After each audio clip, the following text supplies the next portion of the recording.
You're watching AAU Talks, where the voice of higher education emanates from, and I'm so glad that you made time to watch us on this special episode coming from the campus of Cape Coast Technical University.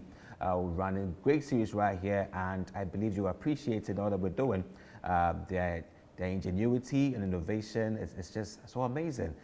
Telling the contribution of technical universities in Africa, and this very episode is to discuss how education as a tool is used in imbibing societal values in learners, and I'll have a special guest with me right here to discuss this very important topic, to understand and appreciate education and how it's running around with a wind of transformation through society, and also bringing in the good values in learners. So let's go anywhere. Stay with me right here.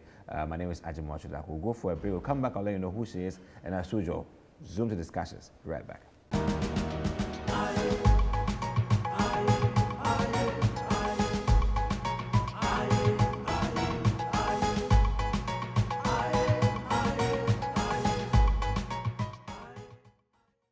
Welcome back on AAU Talks, the voice of higher education in Africa, and you will appreciate the fact that education is a great tool that has been able to shape and reshape in the lives of people, societies, by imbibing the skill to undertake critical analysis, to solve problems, and to bring out very sound judgments. These are all some of the attributes that we benefit from education, and that has changed the way we do things. And today I have with me Dr. Mrs. Esther Amprofi Boham. She is the head counselor here at the Cape Coast Technical University. Doc, you're welcome to AAU Talks. Thank you. So glad to have you here. So let's begin with the foundation about education and its connection to society and values. Thank you. Education is to nurture, to bring out the good in someone. Mm-hmm.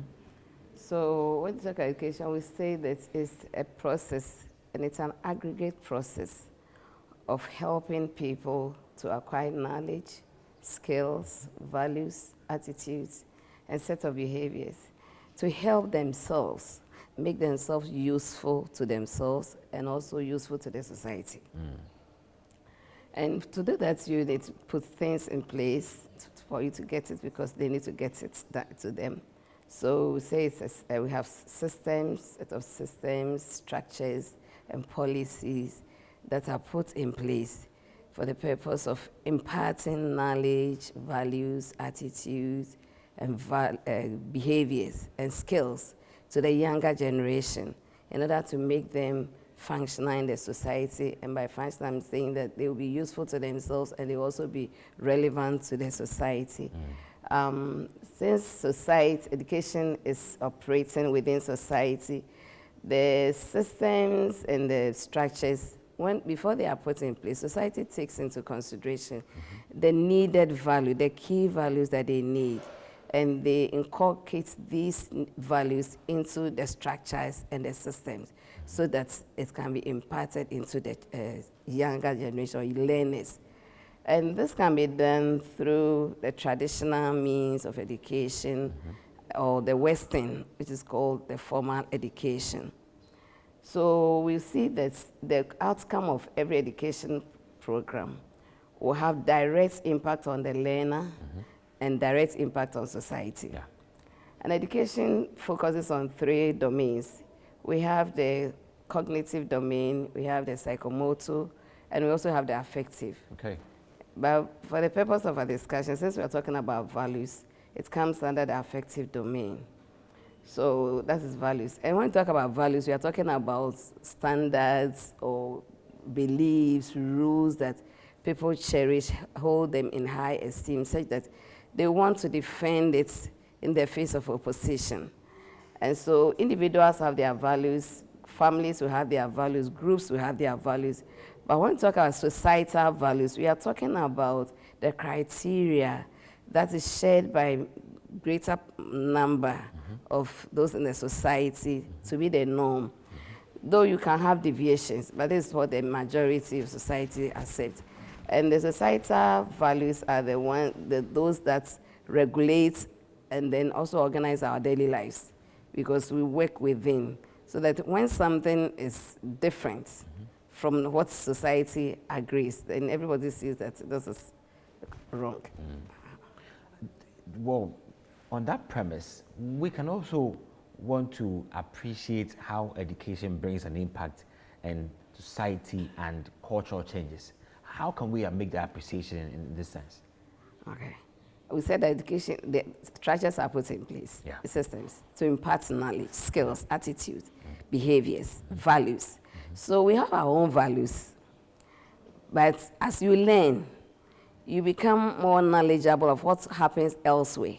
So you begin to appreciate other cultures, other values that people also appreciate elsewhere. And the more you learn, the more you become broadened, and the more you become broadened, you begin to appreciate life. All the standards that are put in place, the culture and everything, should be just towards the betterment of the human life. So as you learn, and you get to know that some of the cultural practices are not really helping the human life, rather it's negative, it's just bringing them down and harming human life, then people just come out to know, no, there's a need for us to change. For instance, we talk about this bureaucracy system that was operating. To them, that time, it was normal. But we say that education has brought us out of that ignorance because they didn't know what they were doing to these young women. It means that they were deprived of bringing out the best in them, their potentials, because they will not be even allowed to go to school or anything. So it means that society was also losing this human resource with all the great potentials in them. So education has broadened our eyes and brought us from that ignorance. Let's talk about female genital mutilation. To them, it was a normal thing. It was a good thing to do to preserve their culture or values in nature. But now medicine or science tells us that it was very harmful to their health. So this is some of the things. These are some of the things that education has impacted on society to bring about the change. So it's not like they are forcing people to change, but people get to know that no, this was what was going on, but this was not the right thing. So let's modify it. Let's bring a change so that the human life will be preserved and also be appreciated. And it's taking care of the vulnerable groups as well. Earlier on, some of us, we know that earlier generations, people with challenges, maybe physical challenges or some form of gross disability, were considered to be abnormal. Like people would just learn, they were even killing them, terminating their lives. But today, through education, they've got to know that, okay, the person may have physical challenges, but the brain is working. So today, people are educating their wards who have physical challenges, and then people who are visually impaired, higher education. People have all forms of disabilities, and they are doing great things, contributing their quota to society. So I think that education has really impacted. Yes. Would you consider some of the argument that's also raising that education has come to erode our own indigenous knowledge, and now brought us something foreign, and we are losing our Africanness in us? What would you say to this? I don't think so. I think there's some kind of modernization. There's some form of adjustments. So when we talk about those changes, the social change we're talking about, it's just about some alteration, adjustment to make room for new things to be accepted. That will make life better. I think it's rather better. So education is helping us to better our lives, make people's lives better, make our society better, improve on our society. We can always have the deviations, but I think that I said that the education we have, the traditional and then the Western, that's the formal.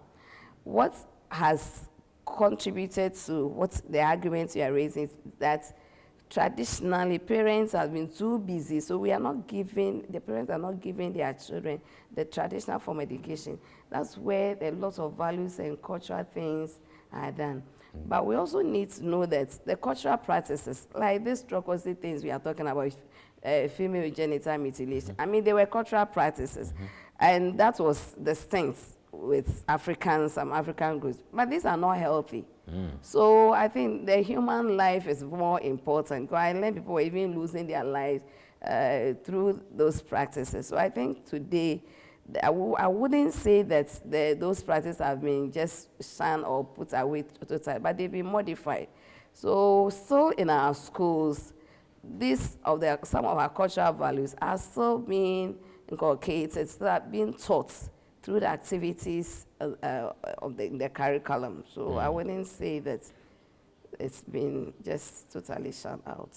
You know, a time ago, my interview with Mr. Usa Champon about the 21st century curricula, he was telling us about how technology plays a very key role in the wellness. Today, education today is more digital than we know it. It's getting so digitalized, and that is taking away the genuineness of our cultural values, societal values. In a typical African setting, would you say that education has a long room far from the real Africanness in the way that we educate ourselves, pre and now post? Before the introduction of formal education, the traditional system was going on, and knowledge and values were being transmitted to the younger generation every now. Yeah. So I think that education, as I said, it operates within the society. And so societal values are also incorporated. The thing is that the traditional one is gradually losing the grounds now. Why? Because parents are busy. We know that those days... Maybe they think that they can pass the responsibility to you. Yes, to the formal education system to work on that. So I think parents should be encouraged, grandparents, everybody is busy. Now, those days, there was that community sense of living. Everybody, so we know that children, the role to play, today it's changing because people think that so somehow, maybe we've gone to a bit extreme somehow. So that somebody can not easily correct another person's child. So those are the maybe a few extremes. But I wouldn't say we are losing our Africanness. We are rather making things better. For instance, look at how we're cooking, our bakers, how they were baking that oven. I mean, it was just too tedious. So they are still the clay mold. They are still doing their work, but in a way, it's better. It's making it easier for them. So I'm thinking that education has rather made life easier for the indigenous African. And as I said, people have been brought into the picture. Nobody is now being left out. Once you decide to get yourself educated, you can get to any place. And it's getting us to the global level that we also know what's going on. And we can rub shoulders. Those days when we didn't have anything, we didn't have this formal type of education. That's why people could easily colonize that, because we didn't know what was even right. So they will even take what is right, what is good from you and tell you it's wrong, and then you follow them. But today I think that we are enlightened. So we say education also brings enlightenment, and African is more enlightened today as compared to years back. That's what I think. If you just joined in, I am with Dr. Mrs. Esther Amprofi Boham. She is the head of the counseling unit here at the Cape Coast Technical University. We're discussing education as a tool for imbibing social values into learners. And it's getting so interesting because we're going to understand if we're losing our Africanness, or perhaps education is giving us a much more greater value that we thought it would give us. So let's not go anywhere. We'll go for a bit. We'll come back. We'll ask more about the kind of education that imbibes more social value and why. We'll be right back.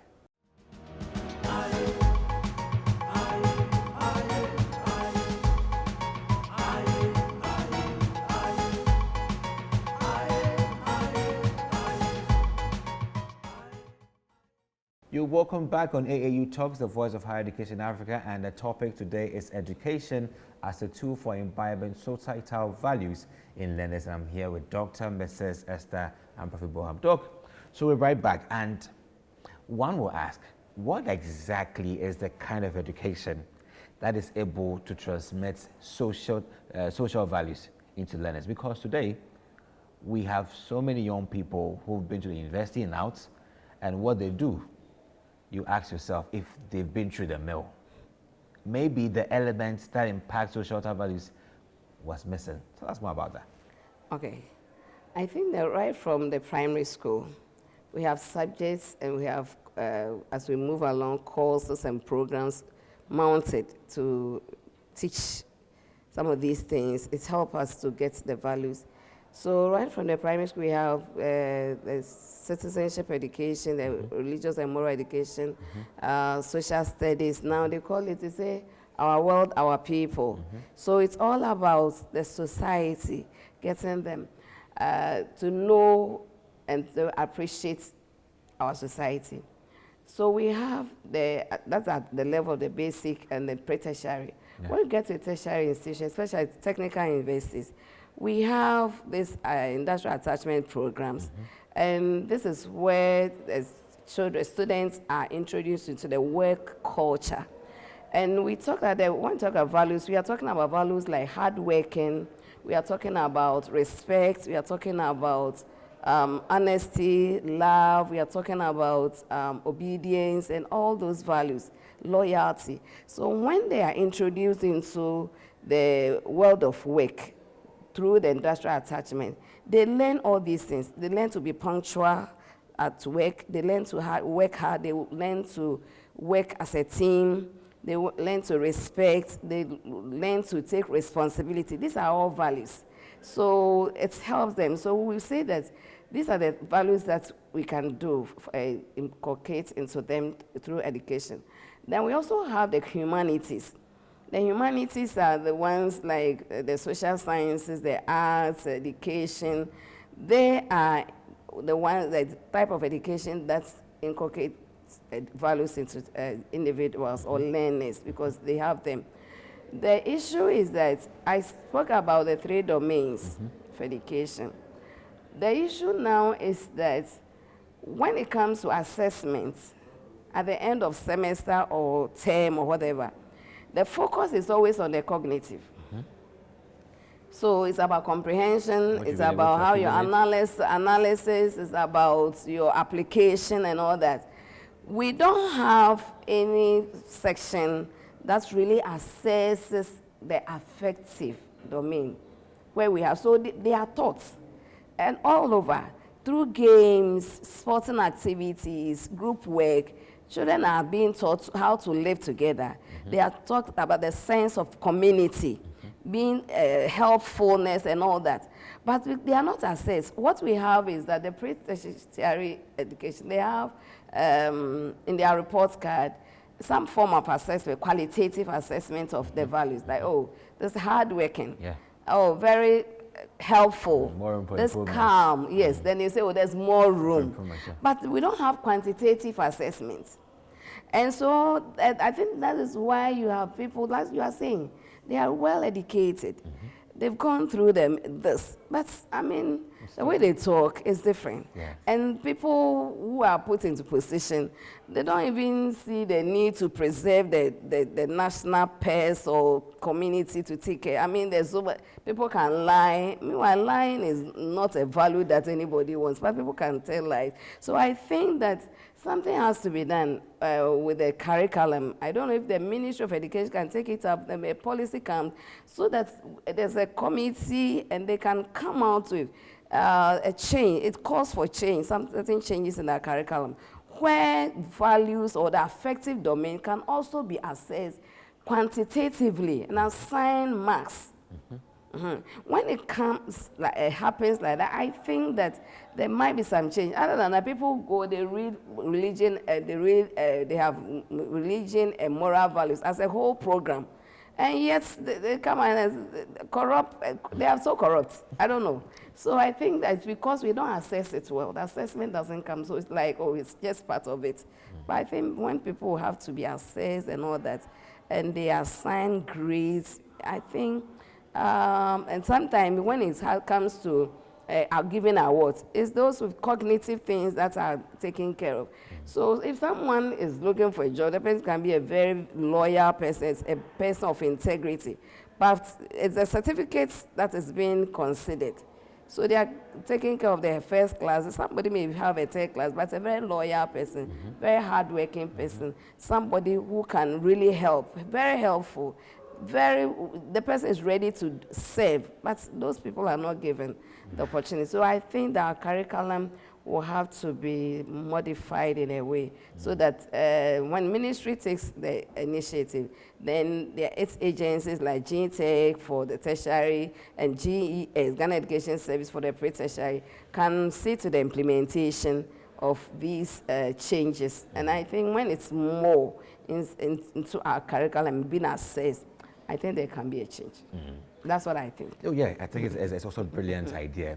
You know, coming from you as the head of the Council of Unity at CCTU, tell us in your own case how you are also imbibing social values into your learners' curricula here at CCTU, bringing out young people who are responsible, patriotic, and loyal to the country they serve, and also to the African continent. How are you doing that over here?